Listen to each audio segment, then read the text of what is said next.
বলছেন ফাকুলু ওয়াতিমুল বাইস ওয়াল ফকির, তোমরা কুরবানির গোশত নিজেরা খাও, দুস্থ গরীব ফকির মিসকিনকে খেতে দাও।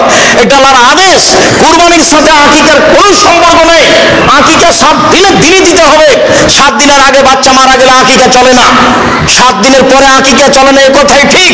14 দিনে আকিকা চলে মর্মে হাদিস জয়ীফ, 21 দিনে চলে মর্মে হাদিস জয়ীফ, জীবনে কোনো একদিন চলে মর্মে হাদিস জয়ীফ। এসব হাদিস আমলযোগ্য নয়। গোশত দিতে বাধ্য। আশেপাশে যদি গরিব মানুষ না থাকে আর যদি না দেয়, তাহলে এই গুনাহগার হবে, এই আল্লাহর আদেশকে মানেনি, এই কৃপণ, সে ক্ষতিগ্রস্ত হবে। আর আকিকার গোশত ব্যক্তিগত গোশত, সে খাবে কি দিবে সেটা তার ব্যাপার। আকিকা করে নেকি হয় না, আকিকা করে বাপের জিম্মেদারি নামে। আর কুরবানি হচ্ছে নেকির কাজ। কুরবানি অনেক বড় নেকির কাজ। যেসব মাধ্যম দিয়ে আল্লাহকে খুব বেশি সন্তুষ্ট করা যায়, তার একটা বড় মাধ্যম হচ্ছে কুরবানি।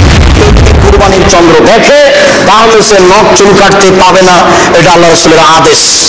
যারা কুরবানি করবে তাদের উপরে এই আদেশ, এ কথাই ঠিক।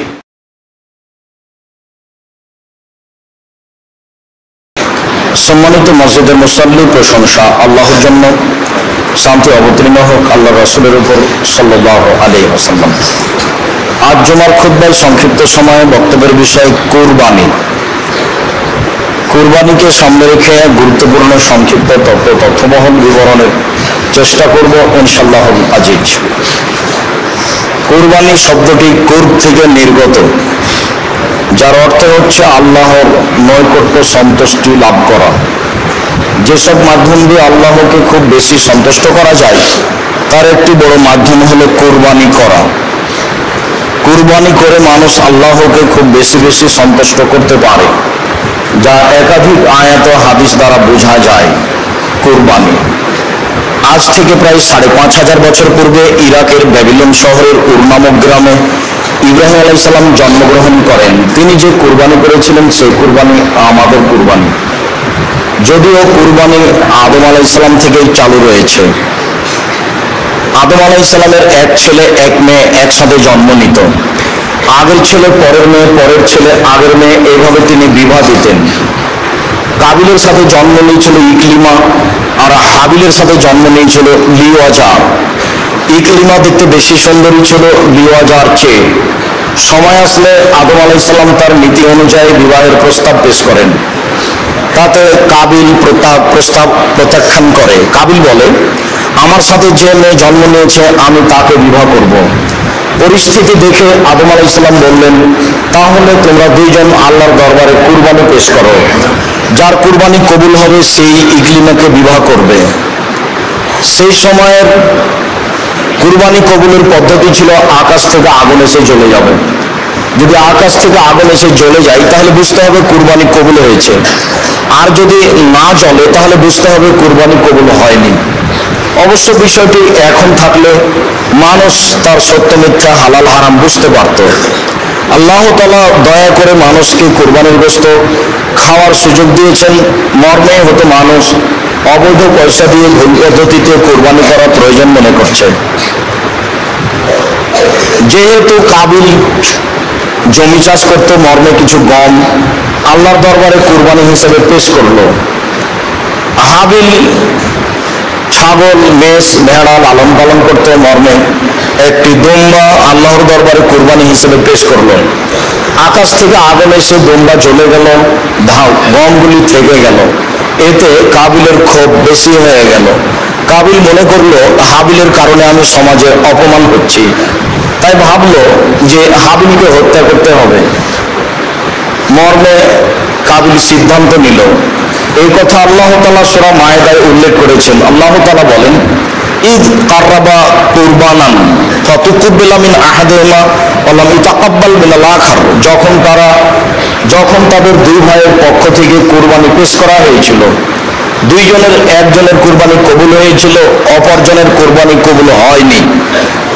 যার কুরবানি কবুল হয়নি সে বলেছিল আমি তোমাকে হত্যা করব। তখন হাবিল বলেছিল তুমি হত্যা করো, আমি তোমাকে হত্যা করব না, তোমার উপর আমি হাত উঠাবো না। যেহেতু সমাজে বদনাম ছড়িয়ে গেল, কাবিল ভালো মানুষ নয়, তাই তার কুরবানি কবুল হয়নি। সে লজ্জা ঢাকতে গিয়ে এক পর্যায়ে সে হাবিলকে হত্যা করলো। আসলে বিবাহ করতে পারেনি, সেই কারণে হাবিলকে হত্যা করেছে, ইতিহাস ঠিক নয়। বরং কুরবানি কবুল হলো না তার, মর্মে লজ্জা ঢাকতে গিয়ে কাবিল হাবিলকে হত্যা করেছে, এ কথাই ঠিক। লাশ পড়ে আছে, কাবিল হাবিলকে কি করবে তা বুঝতে পারে না। দুটি কাক আসলো, মারামারি করলো, তাতে একটি কাক মারা গেল। জীবিত কাকটি মরে যাওয়া কাককে গর্ত করে মাটিতে পুঁতে দিল। কাবিল বুঝতে পারলো হাবিলকে কি করতে হবে, লজ্জিত হয়ে গর্ত করে মাটিতে হাবিলকে পুঁতে দিল।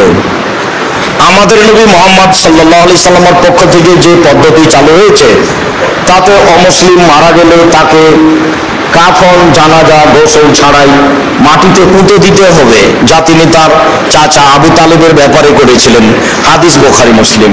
আর মুসলিম মারা গেলে তার জানাজা, গোসল, কাফন দাফন সব রাসূল সাল্লাল্লাহু আলাইহি সাল্লামের পদ্ধতিতে হবে। আগের পদ্ধতিতে সে নীতি অনুযায়ী তাকে মাটিতে পুঁতে দিল। বলছিলাম আমাদের কুরবানি ইব্রাহিম আলাইহিস সালামের কুরবানি। ইব্রাহিম আলাইহিস সালাম তার স্ত্রী সারাকে সাথে নিয়ে এক এলাকা দিয়ে পার হচ্ছিলেন। সেই এলাকায় স্বামী স্ত্রী পার হতে পারে না, তাই ইব্রাহিম আলাইহিস সালাম তার স্ত্রী সারাকে বলেছিলেন, সারা, এই এলাকা দিয়ে স্বামী স্ত্রী পার হতে পারে না, মর্মে আমরা দুজন ভাই বোন হয়ে পার হয়ে যাব। তোমাকে যদি কেউ বলে এটা কে, তাহলে তুমি বলিও এটা আমার ভাই, আর আমি বলবো এটা আমার বোন। মর্মে তিনি বললেন এটা আমার বোন। তিনি তার স্ত্রীকে বললেন, সারা, আমি কিন্তু তোমার কথা বলে দিয়েছি, তুমি আমার বোন, তুমি যদি আমাকে মিথ্যুক প্রমাণ করো তাহলে এটা কেমন হবে, তুমি আমাকে মিথ্যুক প্রমাণ করো না। এরপরে তিনি বললেন, মনে রেখো সারা, মাটির উপরে মাত্র দুজন মুসলমান, আমি আর তুমি, এছাড়া আর কোনো মুমিন মুসলমান নেই, এই হিসাবে আমরা দুজন ভাই বোনও বটে। অনেক কৌশলের পরেও ইব্রাহিম আলাইহিস সালাম তার স্ত্রীকে রক্ষা করতে পারলেন না। তার স্ত্রীকে স্বৈরাচারী শাসকের কাছে পাঠানো হলো। যখন স্বৈরাচারী শাসকের কাছে তিনি গেলেন, সে দাঁড়িয়ে তার সাথে অন্যায় করতে চাইলো। সারা বললেন, থামেন, আগে উজু হবে, 2 রাকাত সালাত হবে, তারপরে কথা হবে। সারা উজু করলেন, 2 রাকাত সালাত আদায় করলেন, তারপরে বললেন, আল্লাহুম্মা ইন কুনতু আমানতু বিকা ওয়া রাসূলিকা ওয়া আহসানতু ফারজি ইল্লা যাওজি। আমি যদি তোমাকে বিশ্বাস করে থাকি আর তুমি তোমার নবী ইব্রাহিমকে নবী বলে বিশ্বাস করে থাকি, আমি যদি আমার জীবনে কোনোদিন অশ্লীল জেনার কাজে লিপ্ত না হয়ে থাকি, তাহলে এই নির্জন ঘরে যেন এই লোক আমার গায়ে হাত লাগাতে পারে না। তার কথা শেষই হয়নি, স্বৈরাচারী শাসক অজ্ঞান হয়ে পড়ে গেল। ঘটনা 3-3 বার ঘটলো। তখন স্বৈরাচারী শাসক বলল, তোমরা কে রয়েছ? তোমরা তো আমার কাছে শয়তান পাঠিয়েছ, ভালো মানুষ পাঠাওনি, তোমরা একে নিয়ে যাও। এরপরে একে একটা মহিলা উপঢকন হিসাবে দাও, যার নাম হাজেরা। অত্র বুখারী মুসলিমের বিবরণের এখানে একটি কথা বলতে চাই যে, মনে রাখবেন, জীবনে যার উপকার করবেন সে আপনার ক্ষতি করবে, এটাই স্বাভাবিক, তবে ক্ষতি সাধন মনে করেই উপকার করতে হবে। সারা স্বৈরাচারী শাসককে 3 বার দোয়া করে রক্ষা করলেন। সে আসলে এখন ধ্বংস হয়ে যাবে, কিন্তু সারা বলছিলেন, আল্লাহ তুমি একে বাঁচিয়ে দাও, এ যদি এখানে মারা যায় তাহলে আমি আর আমার স্বামী আমরা দুজন আটকা পড়বো। এ বলবে বা এর লোকেরা বলবে যে আমি তার স্বামীকে, আমি সেই লোককে হত্যা করেছি, তখন আমরা হত্যার দোষে আমি আর আমার স্বামী ইব্রাহিম আটকা পড়বো। তুমি একে এই বিপদ থেকে রক্ষা করো। 3 বার আল্লাহর দরবারে দোয়া করে সারা তাকে বিপদ থেকে রক্ষা করলেন। শেষ পর্যন্ত স্বৈরাচারী শাসক বলল, সারা হলো শয়তান। এই তোমরা কে রয়েছ? এ তো শয়তান, তোমরা তো আমার কাছে শয়তানকে পাঠিয়েছ, মানুষকে তো পাঠাওনি, তোমরা একে নিয়ে যাও, একে একটা হাতি উপঢকন দাও, যার নাম হাজেরা। সারা হাজেরাকে সাথে নিয়ে ইব্রাহিম আলাইহিস সালামের কাছে গেলেন। ইব্রাহিম আলাইহিস সালামের কাছে গিয়ে বললেন, স্বৈরাচারী শাসককে আল্লাহ ধ্বংস করেছে, তার উদ্দেশ্য সফল হয়নি, সে একটা কাজের মেয়ে সাথে দিয়েছে, যার নাম হাজেরা। ইব্রাহিম আলাইহিস সালাম তার স্ত্রী সারা ও কাজের মেয়ে হাজেরাকে সাথে নিয়ে স্বদেশ চললেন। এক পর্যায়ে সারা হাজেরাকে বললেন, দেখো হাজেরা, আমাদের তো কোনো ছেলে মেয়ে নেই, আমরা তো বেশ বয়সের হয়ে গেছি, তুমি আমার স্বামীর সাথে বিবাহ বন্ধনে আবদ্ধ হও, যদি আমাদের কোনো ছেলে মেয়ে জন্ম নেই। হাজেরা বললেন, দেখেন যা আছে ভালো আছে, বিবাহ হয়ে গেলে হয়তো ভালোবাসায় ফাটল ফাটতে পারে, তো বিবাহ না হওয়াই ভালো। বারবার বলার কারণে এক পর্যায়ে ইব্রাহিম আলাইহিস সালাম হাজেরাকে বিবাহ করলেন। মর্মে ইসমাইল আলাইহিস সালাম জন্ম নিল। ইসমাইল আলাইহিস সালাম জন্ম নিলে যা হওয়ার তাই হলো। হাজেরা এবং সারার মধ্যে ভালোবাসায় দেখা দিল তফাৎ। পরিস্থিতি দেখে ইব্রাহিম আলাইহিস সালাম তার স্ত্রী হাজেরা এবং দুধের ছেলে ইসমাইলকে সাথে নিয়ে বনে বাস স্বরূপ চললেন কাবা ঘরের পাশে। সেখানে কাবা ঘর ছিল না। বিবরণে এসেছে মসজিদে ইব্রাহিম আলাইহিস সালাম তার স্ত্রী এবং তার ছেলেকে কাবা ঘরের পাশে জমজম পুকুরের উপরে রেখে দিলেন। রেখে দিয়ে তিনি উল্টা বাড়ির পথে চললেন। পিছনে পিছনে স্ত্রী হাঁটতে লাগলেন। স্ত্রী বলতে লাগলেন, আপনি কোথায় যাচ্ছেন? আপনি কোথায় যাচ্ছেন? আপনি আমাকে কিছু বলছেন না কেন? আপনি এমন একটা উপত্যকায় ছেড়ে যাচ্ছেন যেখানে মানুষজন তো নেই, ঘাস পাতাও নেই, আপনি আমাকে কিছু বলবেন তো? আপনি কি এইভাবে নির্মম ভাবে আল্লাহর আদেশে চলে যাচ্ছেন? আল্লাহ কি আপনাকে এভাবে চলে যেতে বলেছেন? আপনি এমন একটা জায়গায় যেখানে যাচ্ছেন যেখানে মানুষ পানিজল খাওয়ার কোনো ব্যবস্থাই নাই, আপনি আমাকে কিছু বলবেন না? আল্লাহ কি আপনাকে এইভাবে চলে যেতে বলেছেন? উত্তরে তিনি বললেন না। হ্যাঁ, তখন তিনি মুখ ঘুরিয়ে বলেছেন, তা বোঝা যায় না। চলার পথেই সামনের দিকে মুখ করে বলেছেন, হ্যাঁ। তবে তিনি এই কথা বলেননি কোনো সমস্যা হবে না, থাকো। তবে তিনি এই কথা বলেননি কোনো চিন্তা করেন না, তুমি কোনো চিন্তা করো না, কোনো সমস্যা হবে না, এরকম কোনো কথা তিনি সান্ত্বনামূলক বলেননি। যেতে যেতে যখন সানিয়া পাহাড়ের পাশে চলে গেলেন, তখন উল্টা ফিরে তিনি কাবা ঘরের দিকে লক্ষ্য করলেন। কাবা ঘরের দিকে লক্ষ্য করে তিনি পরিবারের জন্য দোয়া করতে লাগলেন। পরিবারের প্রতি তার ভালোবাসার অভাব ছিল না। উপর থেকে আদেশ হয়েছে ছেলে মেয়েকে এইভাবে রেখে চলে যেতে হবে, স্ত্রী পরিবারকে এইভাবে রেখে চলে যেতে হবে, এটাই আদেশ। বড় বিপদে পড়েছেন তিনি, এর নাম পরীক্ষা। তিনি স্ত্রী ছেলেকে এইভাবে রেখে গিয়ে কিছুদূর আগিয়ে গিয়ে সানিয়া পাহাড়ে গিয়ে কাবা ঘরের দিকে লক্ষ্য করে হাত তুলে বলছেন, রব্বানা ইন্নী আসকানতু মিন যুররিয়াতি বিওয়াদিন ইনদা গায়রি যারইন ইনদা বাইতিকাল মুহাররাম। হে আমার প্রতিপালক, আমার পরিবারের কিছু অংশকে তোমার কাবা ঘরের পাশে রেখে দিলাম যেখানে মানুষজন ঘাস পাতা কিছুই নেই।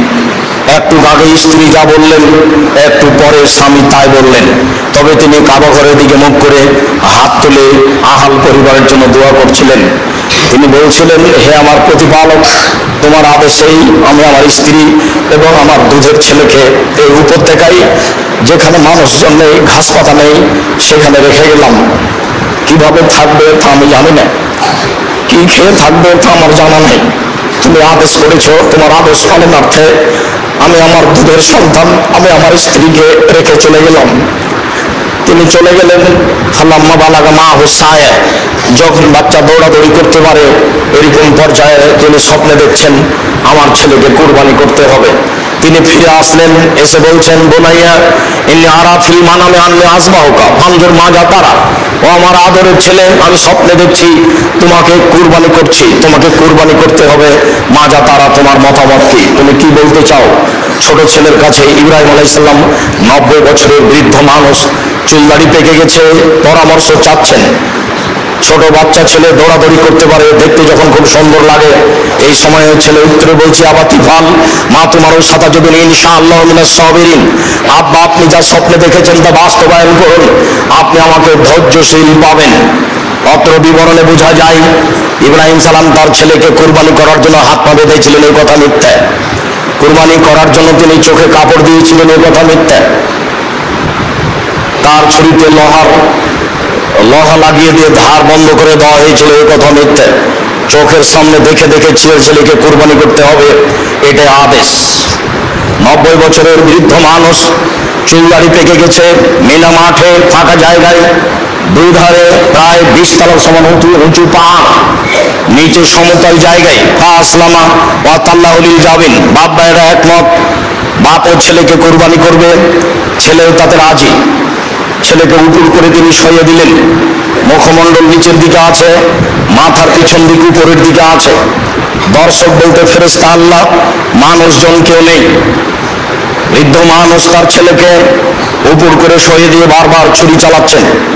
মহান আল্লাহ বলছেন, ইব্রাহিম কাদ সাদ্দাক্তা রুইয়া, তুমি তোমার স্বপ্নকে বাস্তবায়ন করেছো, তোমার ছেলেকে কুরবানি করতে হবে, এই থেকে আমার বাঁধেনি। আসলে তোমাকে আমি পরীক্ষা করছিলাম, তুমি পরীক্ষায় পাস করতে পারো কিনা। অফাদাই না হো বেজিবিন আজিম, আমি তোমার ছেলেকে, আমি ইব্রাহিমের ছেলেকে বড় কুরবানির মাধ্যমে ছাড়িয়ে নিলাম। বেজিবিন আজিম, এটা হচ্ছে বড় কুরবানি। কুরবানি একটা বড় কাজ, স্বাদের জিনিস কুরবানি করতে হবে, যার সাথে অনেক ভালোবাসা আছে, যা দেখতে অনেক ভালো। আল্লাহর পক্ষ থেকে বড় দয়া, ছেলের পরিবর্তে দুম্বা উপস্থিত করেই আল্লাহ তাআলা বলছেন, আমি পশুর মাধ্যমে তার ছেলেকে ছাড়িয়ে নিলাম। সম্মানিত মসজিদের মুসল্লি, যারা অনলাইনে আমাদের সাথে আছেন, আমরা সবাইকে বলছিলাম যে সত্য সত্যই এই কুরবানি একটি বড় কুরবানি, যা আল্লাহকে সন্তুষ্ট করার বড় মাধ্যম, যা আমরা সংক্ষিপ্ত ইতিহাসে আপনাদের সামনে পেশ করছিলাম। আমাদের কুরবানি এই কুরবানি, যে কুরবানি ইব্রাহিম আলাইহিস সালাম করেছেন। এ ব্যাপারে আল্লাহ তাআলা বলেন, ওয়ালিকুল্লি উম্মাতিন জাআলনা মানসাকা, আমি প্রত্যেকটা সম্প্রদায়ের জন্য কুরবানির ব্যবস্থা করেছি। লিয়াযকুরু ইসমাল্লাহ, তারা যেন আল্লাহর নামে তাদের পশুকে কুরবানি করতে পারে। আল্লাহ তাআলা বলেন, লা ইয়ানালাল্লাহু লুহুমুহা ওয়ালা দিমাউহা ওয়ালাকিন ইয়ানালুহু তাকওয়া মিনকুম, নিশ্চয় মানুষের কুরবানির গোশত, নিশ্চয় মানুষের কুরবানির রক্ত আল্লাহর নিকটে পৌঁছে না, নিশ্চয় মানুষের অন্তর আল্লাহর নিকটে পৌঁছে।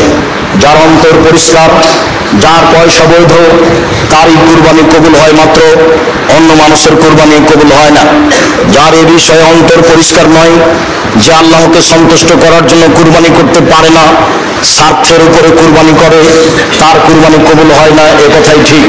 অত্র আয়াতে যা আল্লাহ তাআলা বলেন, আল্লাহ তাআলা বলেন, ফাসাল্লি লিরাব্বিক ওয়ানহার, মুহাম্মদ সাল্লাল্লাহু আলাইহি সাল্লাম, আপনি আপনার প্রতিপালককে সন্তুষ্ট করার জন্য কুরবানি করুন আর সালাত আদায় করুন।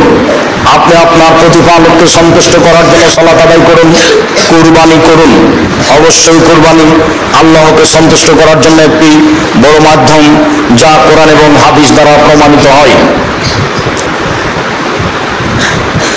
আবু হুরায়রা রাদিয়াল্লাহু তাআলা আনহু বলেন, রাসূল সাল্লাল্লাহু আলাইহি ওয়াসাল্লাম বলেছেন, মান কানা লাহু সাআতুন ওয়া লাম ইয়াজাহি ফালা ইয়াকরাবান্না মুসাল্লানা, যার অর্থ সম্পদ রয়েছে, সে যদি কুরবানি না করে তাহলে সে যেন আমার ঈদের মাঠে না আসে। বিবরণে মনে হচ্ছে কুরবানি জরুরি, আসলে কুরবানি জরুরি নয়, কুরবানি ফরজ নয়, কুরবানি একটি নেকির মাধ্যম। যার কারণে আবু বকর সিদ্দিক এবং ওমর রাদিয়াল্লাহু তাআলা আনহু লা ইউজাহিয়ানে আন আলেমা মাখাফাতা আইয়ারা যালিকা ওয়াজিবান, মানুষ যেন এটাকে জরুরি ফরজ না মনে করে, এই কারণেই আবু বকর সিদ্দিক, ওমর রাদিয়াল্লাহু তাআলা আনহুম তারা মাঝে মধ্যেই তাদের পরিবারের পক্ষ থেকে কুরবানি করতেন না। অবশ্যই কুরবানি আল্লাহকে সন্তুষ্ট করার মাধ্যম, অবশ্যই কুরবানি একটি বড় ইবাদত, অবশ্যই স্বাদের জিনিস কুরবানি করতে হবে, এই কথাই ঠিক। কুরবানির ব্যাপারে একাধিক আলোচনা রয়েছে। আনাস রাদিয়াল্লাহু তাআলা আনহু বলেন,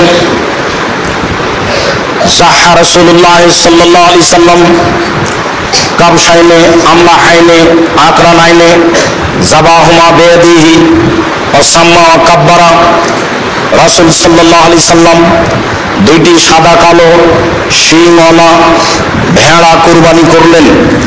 তিনি তা নিজ হাতে করলেন। তিনি আল্লাহু আকবার, বিসমিল্লাহ আল্লাহু আকবার বললেন।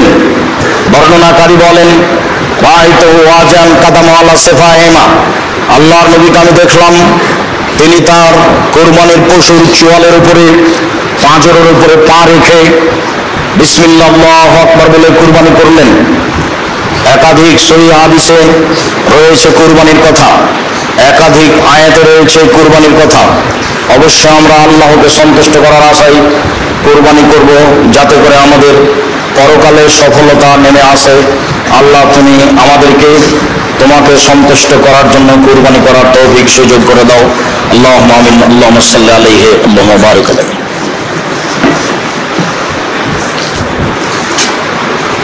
আলহামদুলিল্লাহ ওয়াহদা ওয়াসসালাতু ওয়াসসালামু আলা মান লা নাবিয়্যা বাদা। আমরা এখন আলোচনা করি কুরবানির পশুর ধরন। তারপর কুরবানি 7 ভাগে একজনের পক্ষ থেকে ও কুরবানির গোশতের বিবরণ। জাবের রাদিয়াল্লাহু তাআলা আনহু বলেন, রাসূল সাল্লাল্লাহু আলাইহি সাল্লাম বলেছেন, লা তাযবাহু ইল্লা মুসিল্লা, পৃথিবীর মানুষ তোমরা দাঁত ছাড়া কুরবানি করো না।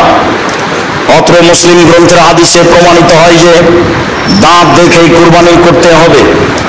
যারা মুসিল্লা শব্দের অর্থ গ্রহণ করেছেন এই মর্মে যে 1 বছর হলেই গরু ছাগল এইগুলো কুরবানি করা যায়। তারা ভুল বুঝেছেন, এ কথাই ঠিক। দাঁত দেখেই কুরবানি করতে হবে। মুসিন্না মূলত ওই পশু, ওই ছাগলকে বলা হয় যার দুধের দাঁত উঠে গিয়ে আবার দাঁত বের হয়েছে, তাকে মুসিন্না বলা হয়।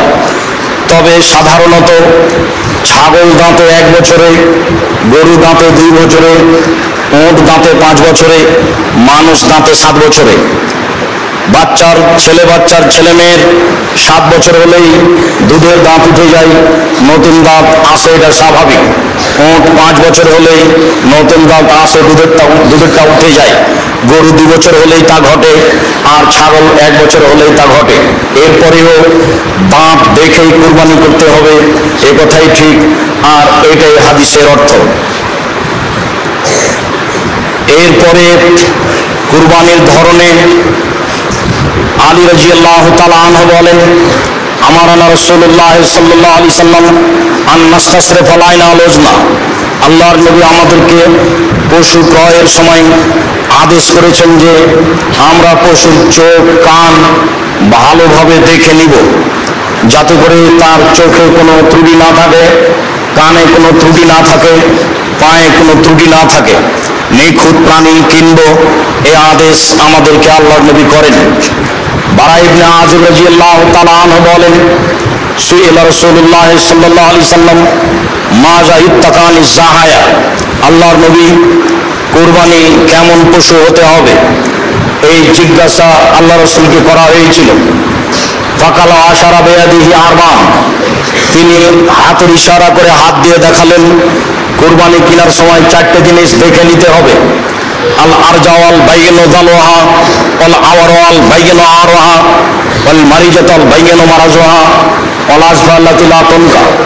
পশু নেওয়ার সময় দেখে নিতে হবে স্পষ্ট ল্যাংড়া হয় না যেন, স্পষ্ট কানা হয় না যেন, স্পষ্ট রোগা হয় না যেন, গায়ে গোস্ত থাকে যেন, মোটা তাজা হয়, শুখা শুষ্ক গায়ে গোস্ত নাই এমন হয় না যেন। তিনি 4টে জিনিস অত্র হাদিসে দেখার জন্য বললেন। স্পষ্ট কানা, স্পষ্ট খোড়া, স্পষ্ট রোগা এবং গায়ে গোস্ত, এইগুলোর কথা তিনি উল্লেখ করলেন। এখানে আরেকটি কথা উল্লেখ থাকে যে নিখুঁত প্রাণী কুরবানির জন্য কেনার পরে যদি হাত পা ভেঙে যায়, টেরা হয়ে যায়, তাহলে কোনো সমস্যা নেই, এ ব্যাপারেও সহিহ হাদিস রয়েছে।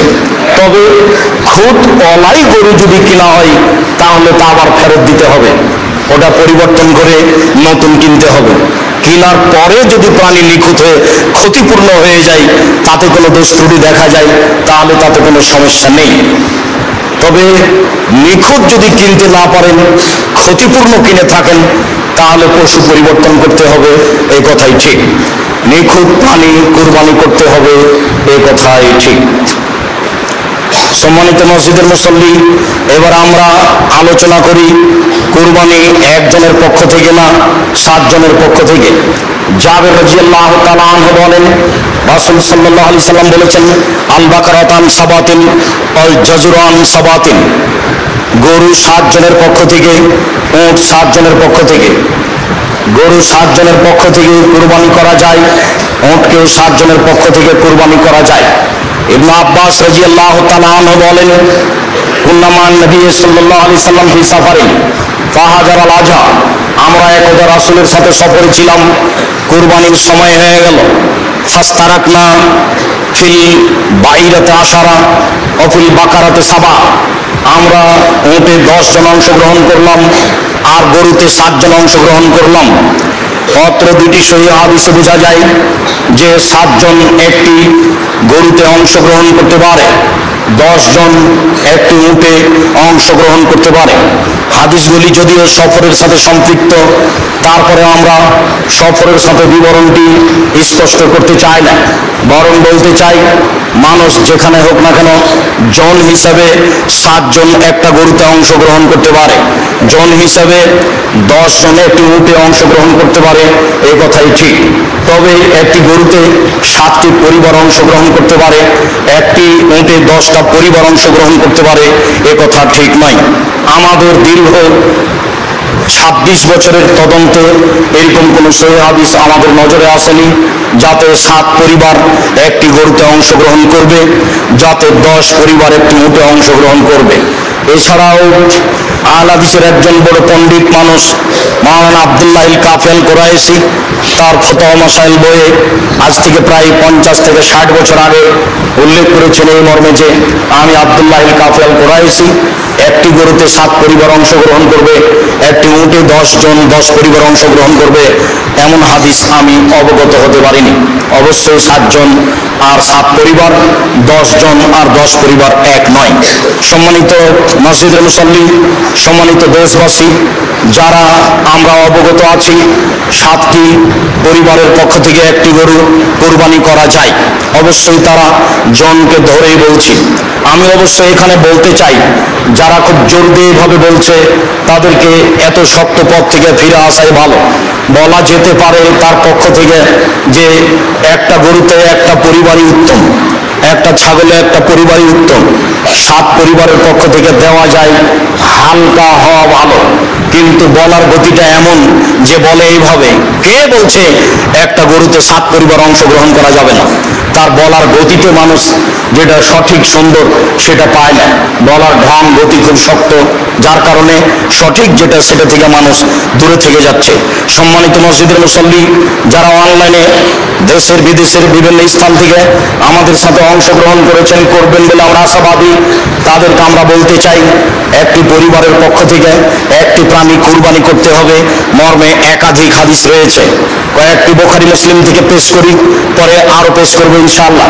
সম্মানিত মসজিদের মুসল্লি, জাবের রাদিয়াল্লাহু আয়েশা রাদিয়াল্লাহু তাআলা আনহা বলেন, আমার রাসূলুল্লাহ সাল্লাল্লাহু আলাইহি সাল্লাম বেকাবসিল আকরানা, আল্লাহর নবী একটি সিংওয়ালা ভেড়া ক্রয়ের জন্য আদেশ করলেন। এতাও ফি সাওয়াদিন ওয়া ইয়াবরুকু ফি সাওয়াদিন ওয়া ইয়ানজুরু ফি সাওয়াদিন, যেই ভেড়াটি খাবে কালোতে, হাঁটবে কালোতে, শুইবে কালোতে, যার মুখ কালো, যার পা কালো, যার পেট কালো। বিবরণে হয়তো আল্লাহ রাসূল কালো প্রাণীকেই বেশি প্রাধান্য দিয়েছেন। বিদ্বানগণ বলতে চান কালো প্রাণীর গোশতে স্বাদ বেশি, অন্যান্য প্রাণীর গোশতে স্বাদ কম, এমনটা হতেও পারে। তবে এর রহস্য আমরা স্পষ্ট রাসূল সাল্লাল্লাহু আলাইহি ওয়াসাল্লামের পক্ষ থেকে অবগত নই। তিনি বলেছিলেন আনাসকে ক্রয় করতে, যাও একটি ভেড়া কিনো যেটা কালোতে হাঁটে, কালোতে খায়, কালোতে খায়। ফাউতিয়া বিহি লিরজিহি, এই কুরবানি ভেড়া তার নিকটে নিয়ে যাওয়া হলো। ফাকালা ইয়া আয়েশা, আয়েশা রাদিয়াল্লাহু তাআলা আনহাকে তিনি বললেন, হালমিন মুতিয়া ওয়াস হাজিয়া বিহাজারিন, আয়েশা ছুরি নিয়ে আসো এবং পাথরের মাধ্যমে তাকে ধারালো করে নিয়ে আসো।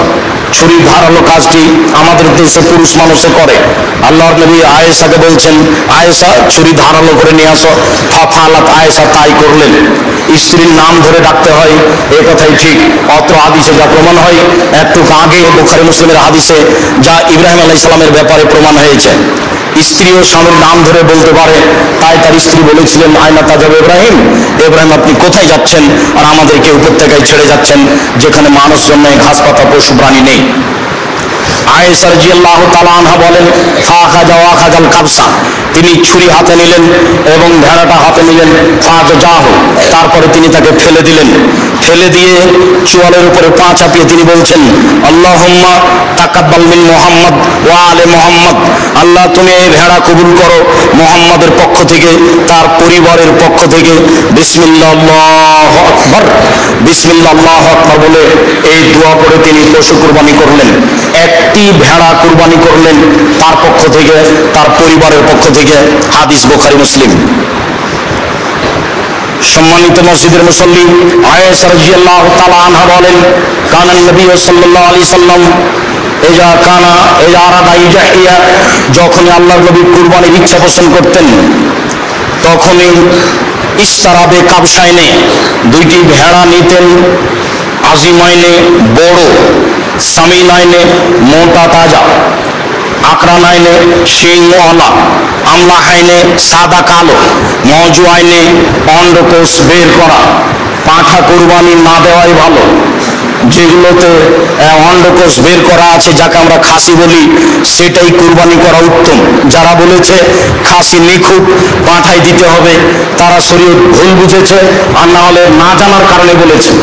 আল্লাহর নবী নিজে 2টা ভেড়া কিনলেন, মোটা তাজা, বড় শিংওয়ালা, সাদা কালো, অন্ডকোষ বের করা। জাবাহা আহাদাহুমা লিমান শাহেদা লিল্লাহি বিত্তাওহীদে ওয়া শাহেদাল্লাহু বিল বালাগা, ওদের নামে তিনি জবে করলেন যারা এক আল্লাহ বলে সাক্ষ্য দেয়, যারা তার রিসালাত পৌঁছেছেন তিনি তার দায় দায়িত্ব এই বলে সাক্ষ্য দেয়, তাদের জন্য তিনি একটি পশু কুরবানি করলেন।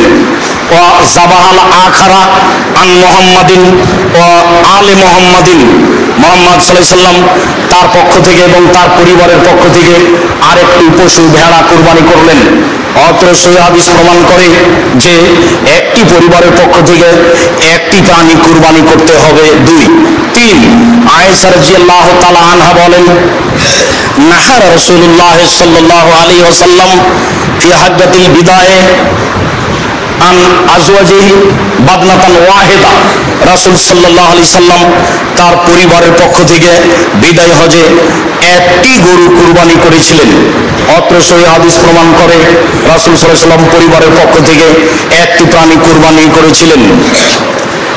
মেখনাব ইবনে সুলাইম রাদিয়াল্লাহু তাআলা আনহু বলেন, কুন্না মান নবী সাল্লাল্লাহু আলাইহি ওয়াসাল্লাম ওয়াকুফান বিআরাফা, আমরা একদা আল্লাহ রাসূলের সাথে আরাফার মাঠে অবস্থান করছিলাম।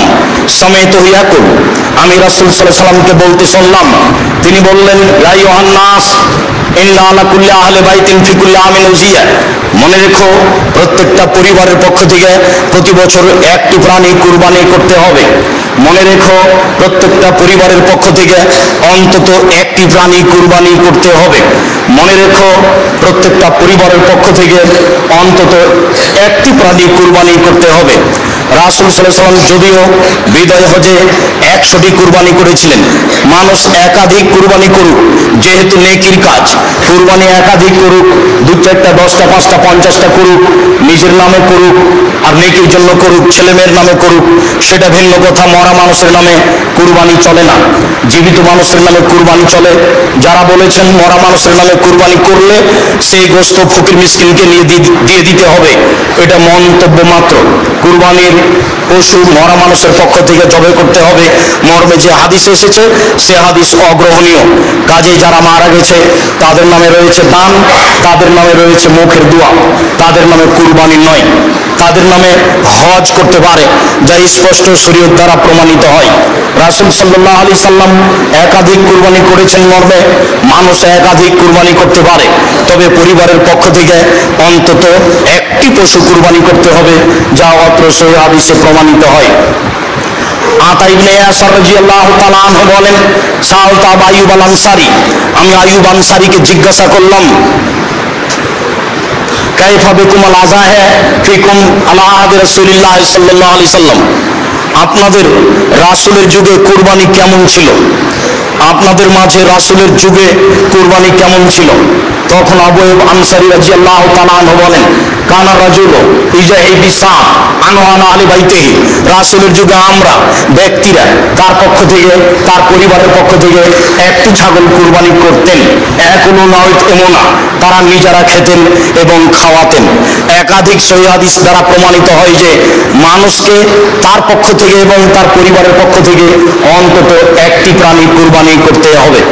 রমজান আসলেই 12-11 মাস 12 মাস সব 3-4 ভাই পৃথক পৃথক খায়। আবার যখন কুরবানি এসেছে তখন সব টাকা এক জায়গাতে জমা করে একটা গরু কুরবানি দিয়েছে। এভাবে মজাক করলে হবে? যার ভাত অন্ন সেটাই পরিবার। ভাইয়েরা তো সারা বছরই ভিন্ন ভিন্ন খায়, ভিন্ন অভিযোগ উপার্জন করে। হ্যাঁ, একটা কাজ করতে পারে, সবার নামে করলে একটা করে প্রাণী ছাগল, আর সব টাকা জমা করে বাপের নামে করলে একটা গরু দিয়ে সবাই গোশত ভাগ করে নিল, তা করা যায়। কিন্তু টাকা জমা করে একটা গরু সবাই মিলে দিবে, এই পদ্ধতি রাসূল সাল্লাল্লাহু আলাইহি ওয়াসাল্লামের নয়। 3-4 ভাই মিলে নিবে 3-4 ভাগ, আর গ্রামের 2 জন নিবে 3 ভাগ দিয়ে 7টা করবে। এই পদ্ধতি রাসূল সাল্লাল্লাহু আলাইহি ওয়াসাল্লামের পক্ষ থেকে প্রমাণিত নয়। তবে অনেকে বলতে চেয়েছে যে 7 জনে যদি চলে তাহলে 3 জনও চলে, বারদার আরো ভালো চলে, 5 জনও চলে, আরো ভালো চলে। আমি দীর্ঘ এই 26 বছরের তদন্তে এইভাবে কুরবানি করা যাবে তা অবগত হতে পারি। আর আমি আব্দুর রাজ্জাক বিন ইউসুফ শরীয়ত থেকে সামান্যতম সরে আসতে চাই না। আবারও বলছি, ভাগে জন হিসাবে 7 জনই চলে, ভাগে পরিবার হিসাবে চলে না। শরীয়তকে মেনে এত বড় দামি ইবাদত করার চেষ্টা করেন, বা নেকি বেশি হবে। টাকা বেশি আছে, রাজস্থান থেকে উট কিনে নিয়ে এসে কুরবানি করেন। টাকা কম আছে, ষাঁড় কুরবানি কিনে কুরবানি দেন। টাকা কম আছে, খাসি কিনে কুরবানি দেন। টাকা কম আছে, ছাগি কিনে কুরবানি দেন। টাকা কম আছে, ভেড়া কিনে কুরবানি দেন। একটা গরুর ভাগে যত টাকা লাগে ওই টাকা দিয়ে অন্তত বর্তমান বাজারে 3টা ভেড়া কিনে পাওয়া যায়। গোস্ত খাওয়ার উদ্দেশ্যে কুরবানি করলে তো তাহলে এটা কবুল হবে না, উদ্দেশ্যই তো উল্টা হয়ে আছে। লা ইয়ানালুল্লাহ লুহুমুহা ওয়ালা দিমাউহা ওয়ালাকিন ইয়ানালুহু তাকওয়া মিনকুম। আল্লাহর নিকটে তোমাদের কুরবানির গোস্ত, কুরবানির রক্ত পৌঁছে না, পৌঁছে তোমাদের অন্তর। যার নিয়ত পরিষ্কার, টাকা বৈধ, তারই কুরবানি কবুল হয়, এছাড়া কুরবানি কবুল হয় না। সম্মানিত মসজিদের মুসল্লি, আরো শেষের অংশে একটি কথা বলতে চাই যে কুরবানির গোস্ত আমরা সাধারণত 3 ভাগে ভাগ করে থাকি। বিশেষভাবে চাঁপাইনবাবগঞ্জ, রাজশাহী এবং ইন্ডিয়ার আরো কিছু কিছু জেলায় 3 ভাগে ভাগ করা হয়। 1-2 ভাগ নিয়ে আসা হয়, 1 ভাগ বিকালে মাথা পিছু ভাগ করে নেওয়া হয় গ্রামবাসী মিলে। আসলে এই পদ্ধতি হারাম না হলেও তা পছন্দনীয় নয়। আবার কোন কোন এলাকায় মানুষ হারে কিছু দিয়ে দেওয়া হয় আর সব নিয়ে চলে আসা হয়, এটাও ঠিক নয়। হ্যাঁ, 3টা পদ্ধতির মর্মে কোনো হাদিস সহি নেই। যে হাদিস এসেছে যে 3 ভাগের 1 ভাগ নিজে খাবে, 3 ভাগের 1 ভাগ গরিব প্রতিবেশীকে দিবে, আর 3 ভাগের 1 ভাগ ফকিরকে দিবে যারা ভিক্ষে চায়, মর্মে হাদিসটি মানুষের বানানো নিতান্ত জয়ীফ। কাজে এই হাদিসকে দলিল সামনে রেখে কুরবানির গোস্ত 3 ভাগে ভাগ করতে হবে এ কথা নয়। 3 ভাগ করলে নাজায়েজ হারাম হবে এ কথা নয়। তবে আমরা পছন্দ মনে করি 3 ভাগের 1 ভাগ যে দিয়ে এসেছেন, 10-এর মধ্যে এটা দিয়ে এসেছেন, যাই ওটা ভাগ করে নেই করা যারা কুরবানি দেয়নি। আমার এক চাচা বলছেন, আব্দুল রাজ্জাক তাহলে তো ওদেরই গোস্ত বেশি হয়ে যাবে। তো তাতে কি আছে, ওদের গোস্ত যদি বেশি হয় হোক, কিন্তু 3 ভাগের 1 ভাগ দিয়ে এসেছেন আর নিতে যাবেন কেন? আবার যারা বলছে নিতে গেলে ওটা বলি করার মতো হয়ে গেল, দান করেছে আবার ফিরিয়ে নিল। কুরবানির গোস্ত অত ছোট জিনিস নয়, খুব দামি গোস্ত, খুব সম্মানী। দিয়ে এসেছে আবার নিতে গেলে সেটা ওই বমন হয়ে গেল, এই কথা বলা যাবে না। কুরবানির গোস্তের উপর এরকম কোনো মন্তব্য করা ঠিক নয়। কুরবানি যেমন খুব দামি পশু, কুরবানির গোস্ত তেমন দামি জিনিস। একে ফকির মিসকিনকে দিতে শিখতে হবে। রাসূল সাল্লাল্লাহু আলাইহি ওয়াসাল্লাম 3 দিনের বেশি খেতে নিষেধ করেছিলেন। পরবর্তীতে যখন সমস্যা দূর হয়ে গেল, সবার যখন টাকা পয়সা অবস্থা ভালো হয়ে গেল, তখন তিনি বললেন, কুলু ওয়াদ্দাখিরু ওয়াতিমু মা বাদালাকুম। এখন তোমরা খাও, বাড়িতে জমা করে রাখো এবং দাও, যা পারো দাও, যা পারো খাও, যা পারো জমা রাখো। দেওয়ার বিষয়টা আপনার উপরে নির্ভর করে। 2 কেজি দিয়ে বাকি রেখে দিলেন, এটা কৃপণতা। কৃপণতা করে আপনি সফল হতে পারবেন না। অথচ 100 জন নেওয়ার জন্য আছে, কেউ নেওয়ার জন্য নেই, তা আপনি সবই রেখে দিলেন, ভালো কথা রাখেন। অনেকেই নেওয়ার জন্য আছে, আপনি সেখানে 2 কেজি দিয়ে বাকি রেখে দিলেন, এটা স্পষ্ট কৃপণতা। এটা মানুষকে বোঝানো সহজ, আল্লাহকে বোঝানো সহজ নয়। কেননা দিতে হবে, এটা আল্লাহর আদেশ। আল্লাহ তাআলা বলছেন, ফাকুলু ওয়াতিমুল বায়স ওয়াল ফকির। তোমরা কুরবানির গোশত নিজেরা খাও, দুস্থ গরীব ফকির মিসকিনকে খেতে দাও, এটা আল্লাহর আদেশ। কুরবানির সাথে আকিকার কোনো সম্পর্ক নেই। আকিকা 7 দিনের দিনই দিতে হবে। 7 দিনের আগে বাচ্চা মারা গেলে আকিকা চলে না, 7 দিনের পরে আকিকা চলে না, এই কথাই ঠিক। 14 দিনে আকিকা চলে মর্মে হাদিস জয়ীফ, 21 দিনে চলে মর্মে হাদিস জয়ীফ, জীবনে কোনো একদিন চলে মর্মে হাদিস জয়ীফ। এসব হাদিস আমলযোগ্য নয়। আকিকা গরু দিয়ে চলে না, আকিকা উট দিয়ে চলে না। আকিকা শুধুমাত্র ছাগল ছাগি, দুম্বা দুম্বি, এই 4 প্রকার, 2 শ্রেণীর 4 প্রকার দিয়ে চলে। আর কুরবানি ছাগল ছাগি, দুম্বা দুম্বি, গরু গাভী, মহিষ মহিষী, উট উটনি সব দিয়ে চলে। গোশত দিতে বাধ্য।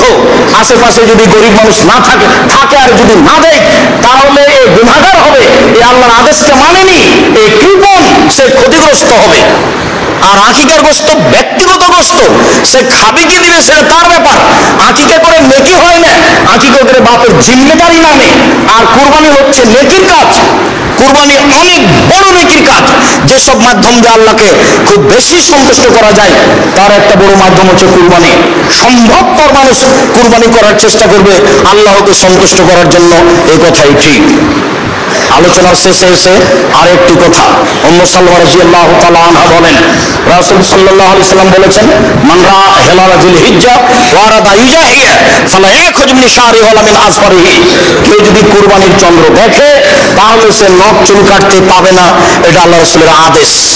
যারা কুরবানি করবে তাদের উপরে এই আদেশ, এই কথাই ঠিক। ছেলে মেয়ে যদি না করে, নাও করতে পারে, তবে ছেলে মেয়ে যারা কুরবানি দিচ্ছে না তারা নখ কাটলে গুনাহগার হবে, এই কথা নয়। আর চন্দ্র উঠলে, কুরবানির চন্দ্র উঠলে গরু ছাগল জবে করা যাবে না, এই কথা মিথ্যা। গরু ছাগল জবে করতে পারবে না যে হজ করার জন্য ইহরাম বেঁধেছে সে।